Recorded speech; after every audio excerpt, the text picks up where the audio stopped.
Tonight on Justice, a Clinton Foundation investigation. The public has a right to know, because this really and truly, this is exactly the kind of pay-to-play politics the American people are sick and tired of. The FBI is interested. The Justice Department, not so much.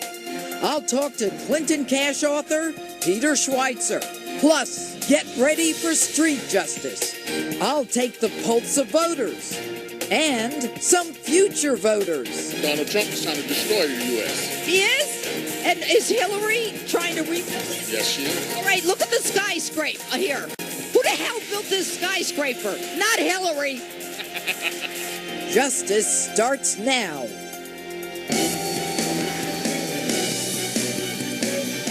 Hello and welcome to a special Sunday edition of Justice. I'm Judge Jeanine Pirro. Thanks for being with us tonight. You know, newly released emails suggest the power of the State Department was used to show favoritism to the donors of the Clinton Foundation.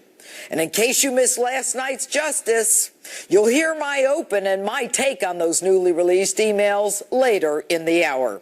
But joining me now is the author of Clinton Cash and Breitbart News senior editor-at-large, Peter Schweitzer. All right, Peter, good evening. Listen, you wrote this book, Clinton Cash, well over a year ago, and we are now just finding out that some of the stuff that you wrote about in the book is being released by the State Department in emails as a result of a federal judge requiring the State Department to release information that previously they weren't willing to release. So what is the latest in terms of the information that we are learning about the Clinton Foundation and that relationship between the foundation and the State Department under Hillary Clinton? Well, Judge, I wrote in Clinton Cash about what I call the Clinton blur, and that is their blurring of lines between their private activities, some of them commercial, some of them are related to the Clinton Foundation, and the State Department. They were blurring them, and the problem, of course, is that ethics laws don't allow you to blur them. The emails that are now coming out as a result of the work of Judicial Watch and also Citizens United are confirming that contrary to the agreement Hillary Clinton made with Barack Obama, that there would be no overlap between the two, that indeed favors were done and access was given to Clinton Foundation donors by senior State Department officials. So this indicates the kind of pay-to-play that I wrote about in Clinton Cash. And you know, what's interesting, Peter, is that we would not have found out about this, that the MOU that was signed right before Hillary Clinton became Secretary of State, that she signed with Barack Obama, she swore that this was not the kind of thing that would happen. I'm curious as to whether or not, when Hillary handed over her emails that she said were work-related, whether or not the email that involved Cheryl Mills and the request for her email addresses that we just heard about was ever turned over. Do you know what the answer to that is? My understanding is that Judicial Watch is saying that these emails were not turned over and that this is just another number of emails to add to the long list that were not turned over. So, you know, Judge, to put this into perspective, Barack Obama, to his wisdom, required Hillary Clinton, before she became Secretary of State, to sign that memorandum of understanding you're talking about. We now know that two planks of that they completely violated. Number one, they said they were going to turn over all the names of all the donors on an annual basis to the Clinton Foundation. We now know that there's at least 1,100 that they have still not disclosed, so we still don't know who the names of all the people giving them money. And the second one is precisely this. She said there would be no overlapping of the two, and clearly that is happening in this new batch of emails. Complete violation of her agreement with Barack Obama. And you know what's interesting is, and I have the memorandum of understanding that was signed in December of 2008. I mean, clearly what the president wanted at that time was to make sure that there was no funny business. I mean, they pretty much anticipated that there would be, given the Clintons' history. I wonder if the president, forget about his expecting it, is upset now that he realizes that this was going on under his nose in his own State Department that was being used to involve favors for people like Gilbert Shigori. Now, this guy's a money launderer, convicted of that in Switzerland. Tell us about him.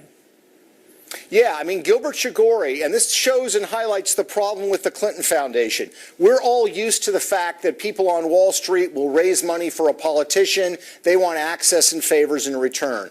But foreign nationals can't do that. They can't give to campaigns. What the Clinton Foundation does is allow people like Gilbert Shigori a way around that to get access and influence through the Clinton Foundation. He is not an American. He's not an American businessman. He is of Lebanese background, a citizen of Nigeria, and you rightfully pointed out, charged and convicted of money laundering and aiding and abetting a criminal enterprise. What he did was help the dictator of Nigeria, a guy named Abacha, literally smuggle billions of dollars of the Nigerian people's money out of the country and put them into Swiss bank accounts. Okay. And he was given access by Doug Band and the State Department to U.S. policymakers on Middle Eastern policy. All right. He was given access to the State Department, and they contacted through the foundation after he gave him between $1 and $5 million. Clearly no wall between the State Department and the Clinton Foundation. Anyway, Peter Schweitzer, got to run on that one. Thanks so much for being with us. Great book. Everything you said is coming to fruition. All right. And joining me now, one of my favorite people to battle it out with, so everybody brace yourselves, liberal radio show host Coco Sudek. Okay, Coco, we now know from these newly released emails from the State Department that that wall that Hillary Clinton promised would be, separate the foundation from the State Department wasn't a wall at all. In fact, it was probably a doormat so that you could walk in between the State Department. We've got this convicted felon, this Shigori guy, who was introduced by Uma Abedin and Cheryl Mills to a U.S. ambassador. We also find out that there's a FOIA request for information that we didn't know about that would have disclosed the email system that Hillary was using, and they denied having one. Aren't you a little bit concerned about the uneasy relationship between money and the U.S. government as it relates to the Clintons?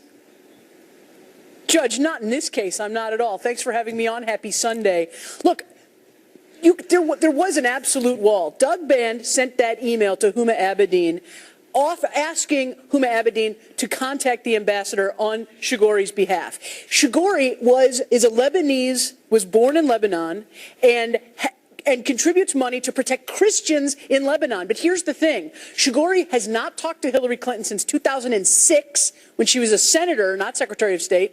Shigori never talked to the ambassador, and nothing really ever happened, which is too bad, because what Shigori was trying to do, according to everybody who knows really anything about this, he was trying to pass his insights along about the election in Lebanon and how to protect the Christians in Lebanon, which I think is a cause which you would appreciate. Well, let me tell you why you're wrong. Number one, this guy who is a convicted felon, who is known as a shyster, was supporting Michael Aoun, who is part of Hezbollah in Lebanon, number one. He has said that the money for the foundation was used for the people of Africa and not for the Christians of Lebanon, and that is a quote. And just so you know, he was contributing money to the organization for an event in Florida, so he didn't have to contribute to the Clintons up to $500,000. So the fact that Uma Abedin, just to put a cap on this, is the one reaching out to an ambassador, she's the one on the private server, and this was not released through Hillary's emails. They hid it. You know and why? We found out You about know why? this through the State Department. The reason why it wasn't released on Hillary's emails is because Hillary Clinton was not a party to any of these emails. And those emails that she released were from her email list, from her emails. But let me tell you something. And so there's no reason why it should have been. But more importantly, let's look at this.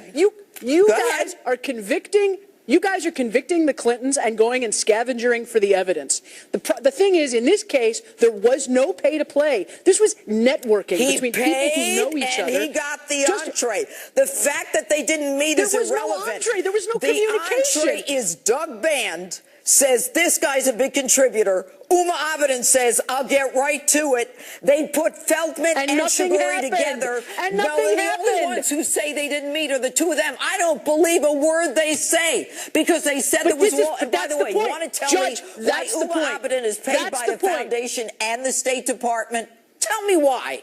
Judge, that's the point. You're convicting the Clintons and going and finding the evidence. And even when the evidence is turned up, you don't believe it. Judge, you're a judge. You know that you look for evidence. Look, here's the great thing. What's going to happen is the Republicans are going to spend another couple of $100 million investigating the Clintons. Nothing's ever going to come of it. No. You're going to waste your time. No, the Republicans are going to waste taxpayer money. And the Clintons are going to continue to run the country. Let me tell you something. What you've got here is a woman who did not turn over these emails. There was a FOIL request for her email system, and Cheryl Mills says, we don't have any information on that, and we would have found out about all this years earlier. Anyway, Coco Sudek, we had a good conversation tonight. Thanks for being with us. Have a great night, Judge.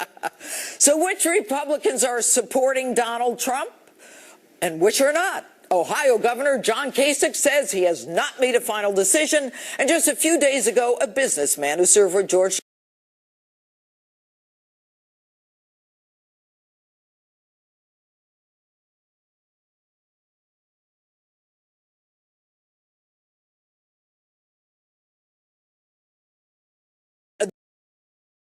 the rest of them who are saying they're not going to support Donald Trump. Who do they think they're hurting? Or are they just sore losers or small people? Judge, no Republican nominee in the history of our party has gotten every Republican to vote for them in a general election. So this is not particularly unique that there are Republicans not supporting the nominee. Now, for Trump, he needs to go on and find Democrats and independents to come into his camp in order to win this election. But beyond that, and I think really to the point of your question, is that if you're not supporting Donald Trump and you don't want a fourth Barack Obama or third Barack Obama term, then what are you doing to make sure Hillary Clinton doesn't become the nominee? And even further than that, Donald Trump can't lose by a large margin and it not have a huge impact on the rest of the ticket. And so this fracture that some are trying to create only really hurts the down ballot because of straight ticket voting, you can't have a dominance of one side and yet it not have an impact all the way down the ballot. And that's what a lot of this does. Well, so what is the Republican Party doing to rebut these people who are saying we've got to stop giving him money when the truth is that Donald Trump is part of an arrangement that's getting money to the Republican National Committee and the group that promised to vote for Trump? I mean, I'm absolutely stunned. You know what? Kasich is a small man. I'm not even going to refer to him as a governor. You have the Republican National Convention in his state, and he's too small to even show up. And then you've got Cruz that Trump gives him permission to actually speak at his convention. He won't even endorse him. And then you've got the Bushes, who they all swear they pledge they're going to support the GOP nominee, and they won't do it. Carly Fiorina said she would support the GOP nominee, and she won't do it. These people are not people who are worthy of their own word. So what do we do going forward? Every non-Trump vote, it seems to me, is a weighted Hillary vote. Well, you make an excellent point. There are two teams on the field in reality that can win this election, and it's either Donald Trump or Hillary Clinton. And if you're not for Donald Trump, then you're really giving a vote to Hillary Clinton, as you just pointed out. But, you know, look, there are Republicans, as I started out saying, there are Republicans not supporting Donald Trump. That is not unique in an election. But the fact is, Reince Priebus and the Republican National Committee have put together a ground game that they are actively working. Press reports are that Donald Trump and Reince Priebus talk 5 or 6 times a day. Yeah, so I don't know how you can say the parties get along. Yeah. Yeah, I mean, Judge, I don't know how one can interpret that the party isn't behind Donald Trump when the National Committee is doing all it can with the resources it has. Plus, let's also look. What are the number of elected officials and Republican voters that are for Donald Trump versus the ones who aren't? Look, the reality is the overwhelming majority are for Donald Trump. And if we're going to win this election, we need to bring Democrats and independents into the fold for Donald Trump to win and for our entire ticket to win up and down. So, look, bringing new people into the Republican process is a good thing. So how does Donald do that? Look, this week we had an astounding revelation regarding emails that show the pay to play. I mean, the group that started the Lincoln bedroom scheme is back at it on an international level, David. And, you know, now we've got Donald Trump talking about other things. Yeah. Every day Donald Trump is talking about his ideas to create jobs and keep Americans safe in their neighborhoods and in their communities is a day that we are further away from a third Barack Obama term.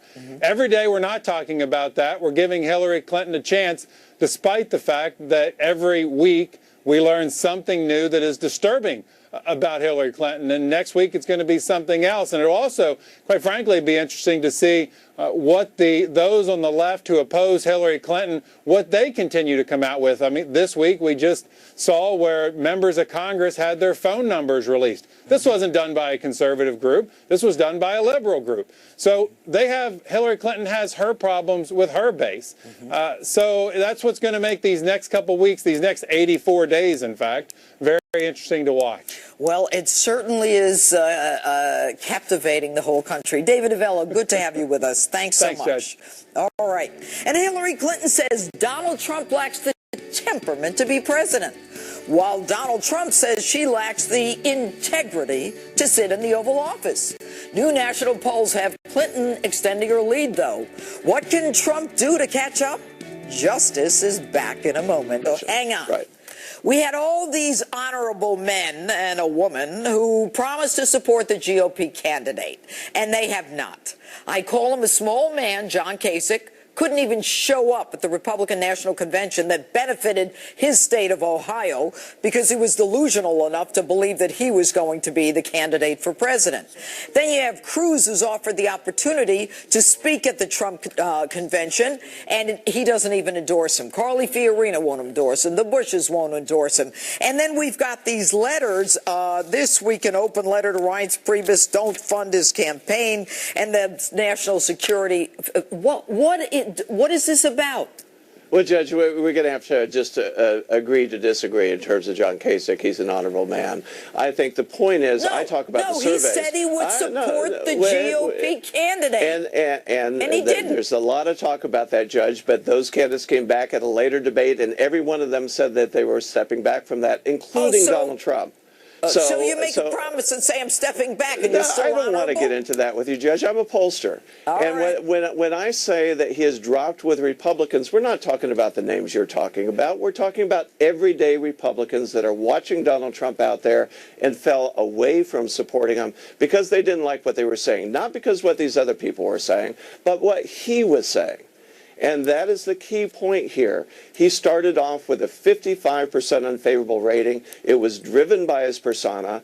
They did a great job at the debate of putting the focus on Hillary Clinton, of bringing his family into the situation and showing a different side of Donald Trump.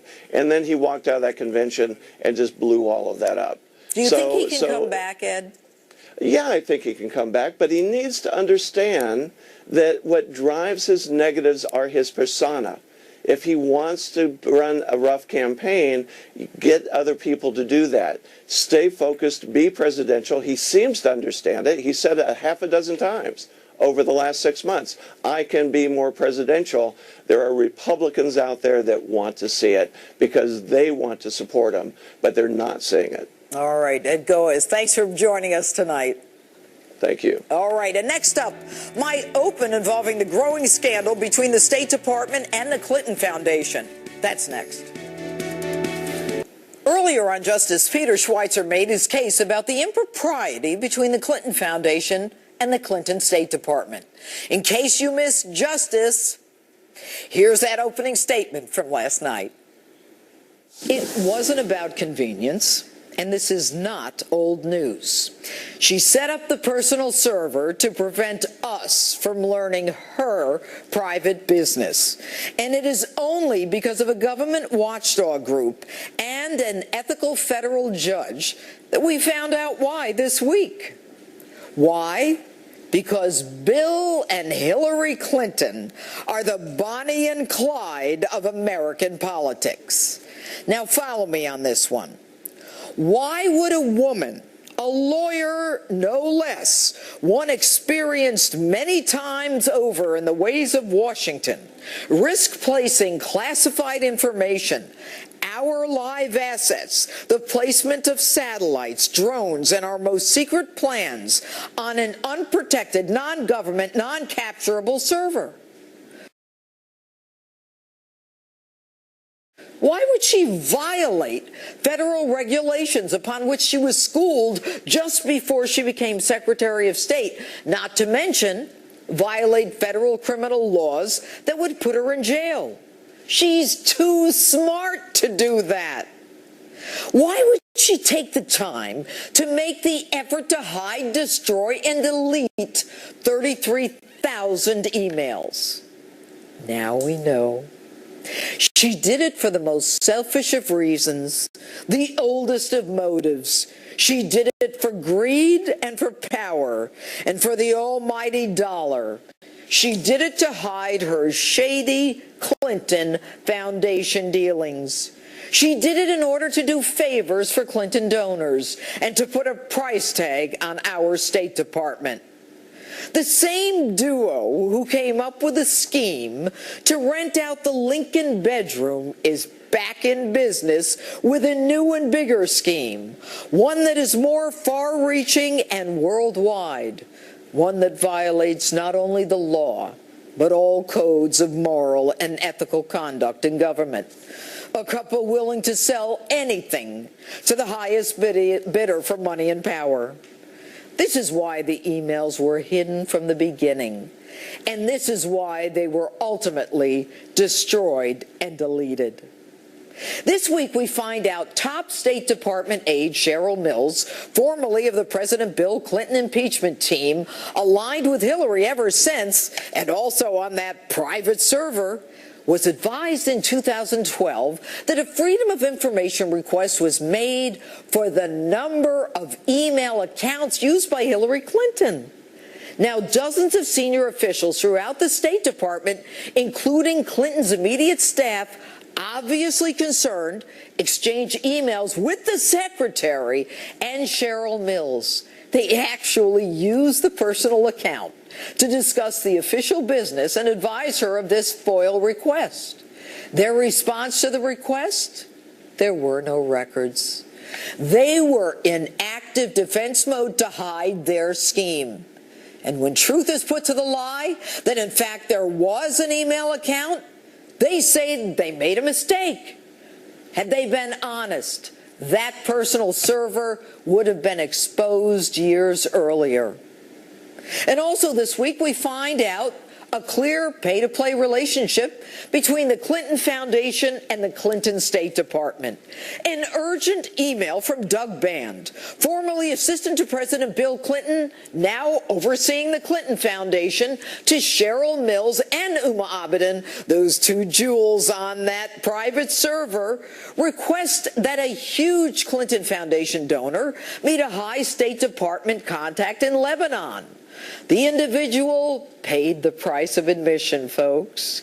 Gilbert Chagoury gave between $1 and $5 million to the Clinton Foundation and pledged $1 billion to the Clinton Global Initiative. So, of course, arrangements are made for him to meet with Jeff Feldman, the former U.S. ambassador to Lebanon, the country where Chagoury was doing business. Abedin, ironically, paid both by the Foundation and the State Department, immediately responds with, "I'll talk to Jeff," ignoring the agreement between Hillary and President Obama to create a wall between that Clinton Foundation and the State Department, confident that it would never be found out. And when we learned there was a private server, what happens? You do what anyone looking to hide the evidence does. You erase, you conceal, you hide, you destroy. Now, I've told you this before. The Clinton Foundation is nothing more than a money laundering operation parading as a charitable foundation, where estimates are that only 15% of its money goes to charities, the rest to expenses, a veritable slush fund for Clinton operatives and ex-employees, a convenient way to get money from foreign countries and donors not allowed to contribute to presidential campaigns, but willing to dump hundreds of millions of dollars into a foundation of a powerful Secretary of State and possible future president. Why and for what? For access, for information, for power. Folks, politicians on a much lower level, of course, have gone to jail for much less. And we find out this week that when the FBI, 3 separate offices, approached the Department of Justice to commence an investigation into this so-called not-for-profit 501c3, the Department of Justice refuses to do so. You know, and Fifth Amendment pleading Lois Lerner, when she opens files on small conservative organizations, she gets away with it too. A few years vacations, a bonus, and a pension. So it's no surprise that the DOJ refuses to investigate the Clinton Foundation. No surprise at all. The collusion between Loretta Lynch and Bill Clinton was on display for all to see in an astounding meeting on a tarmac in Phoenix, while an investigation of Bill Clinton's wife was being conducted by Loretta Lynch. And consider this one. Isn't it curious how Miss Lynch is willing to listen to the FBI when they recommend not going forward with charges against Hillary Clinton?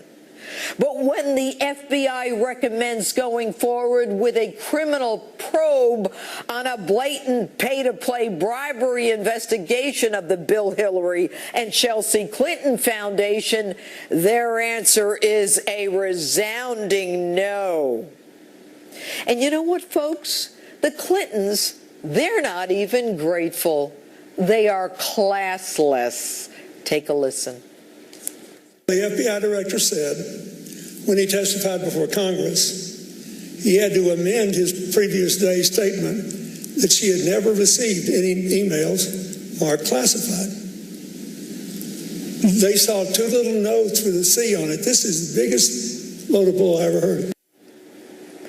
You know, the FBI's ability to lose decades of hard-earned and well-respected credibility is now on display for the country to see. You know, Jim Comey is the FBI director, and I told you, Jim, last week what happens when you run with these kinds of people.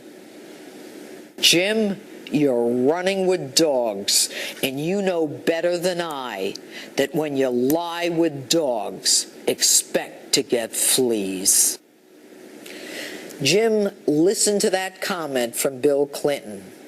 Jim, my friend, you deserved it.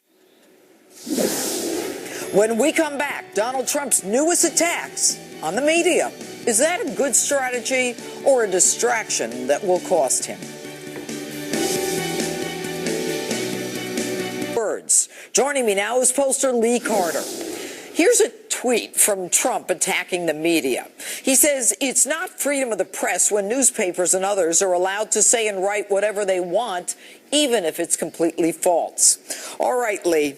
You know what I think is interesting? And we can go through the numbers. Donald Trump is not doing well. And what is it? The last couple of weeks that his numbers have been dropping?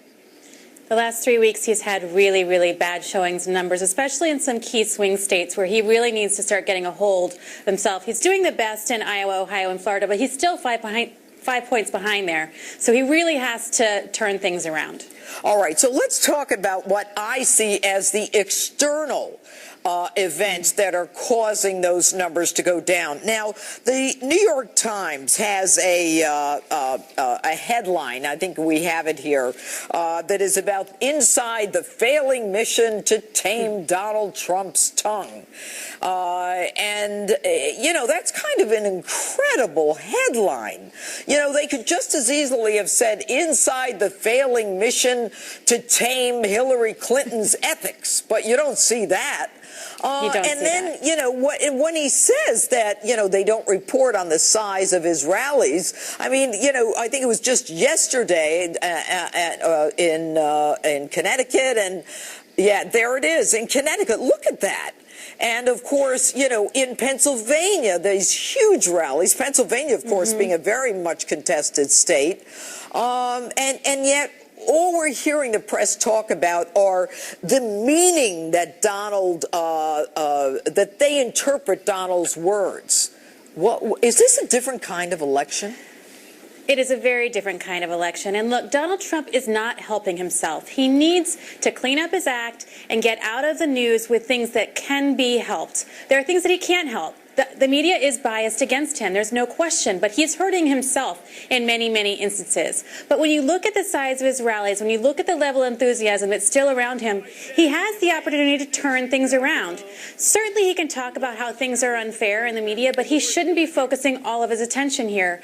I always say when you're reacting, you're not acting. And when Donald Trump is at his best is when he is acting, when he's talking about making America great again, when he's talking about the economy, when he's talking about jobs, when he talks about taking on the establishment. He can complain about things, but he needs to do it more broadly, not make this so personal and seem like everything's getting under his skin. But Lee, on Monday, he gave a great speech on the economy. And tomorrow he's going to give a speech on foreign policy, ISIS. And when he does this, no one talks about it. Hillary Clinton had a horrible week. We saw that there is literally no wall between the Clinton Foundation and the State Department under Hillary Clinton. There are more emails to come. This week we're going to get more information about the interview that she had with the FBI. The one that there was no transcription, there was no tape recording. All of this horrible stuff, the press is not focusing on it. So, I mean, Donald Trump can do what he's supposed to be doing, and yet we've got all of these external things that are going on that are being played over and over and over again. So, Donald Trump reacts to an audience. The energy is inescapable. I've been in some of those rallies with 20,000 people. It's just he doesn't need to give any meat to the people who are trying to fight him. And that's what he's doing, because there needs to be airtime given to these things. All of the things that you mentioned that Hillary Clinton went through this week got zero attention, in large part because Donald Trump had been giving them other fodder that was filling up the airtime, and it should not have happened. He made mistakes, and he's got to move back to where he is. The economy speech was an excellent speech. Tomorrow he's going to be talking about national security. He needs to focus on that. There is a strategy at play, and there's no question about it, that the DNC and Hillary Clinton, everybody is trying to bait him into getting him off message and getting him down these rabbit holes, and it's working right now. He needs to not take the bait, and if he wants to fight these fights, his surrogates and other people should be doing it for him, and he should be focused on the things that matter the most, the things that resonate the most that he's doing, like when he talked about the economy, tomorrow when he talks about national security, and he needs to stay focused. One of the biggest criticisms that we hear voters say is that I'm worried about him because he's so thin-skinned. He needs to show us, and needs to show the voters that he's not. Thanks so much for being with us tonight. Great to be here. And we've got more on Donald Trump and Hillary Clinton. I took to the streets of New York City to get your thoughts on both nominees. This program is and why they aren't voting for the other person. Take a look. Here we are in the Jewelry District of New York City. But everybody here is a Trump fan, though. Oh, good to know. What are you going to do about Trump? What's he got to do to get the numbers up? Open his big mouth, that's it, and tell the truth. I don't really trust him, so if he could be straight up and honest. It doesn't matter what stance he seems to have on something, you're going to find tape or voice of him being the exact opposite somewhere around over the years. But who's better at that than the Clintons? Well, see, and that's where we get into the system where I'm so turned off about it. That's what she thinks of the presidential candidate. Yeah, miserable. Who are you voting for?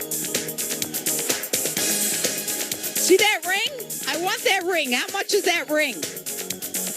1,000? Ah! Who you vote for? Donald Trump. Why? Because if Hillary Clinton wins, this country's going to go to the bottom.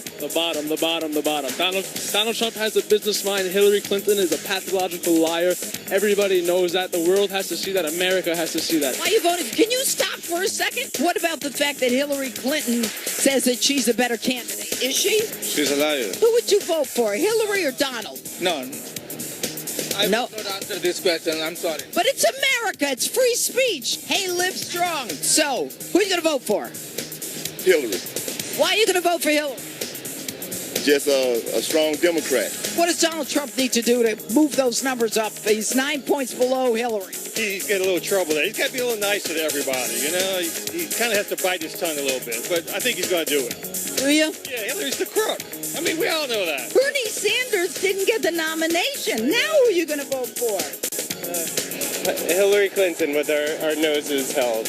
What about the fact that the Clinton Foundation, has been collecting money from Russian oligarchs and all that? Absolutely. Lesser of two evils. Okay, well, but what has Donald Trump done to steal your money? To steal my money?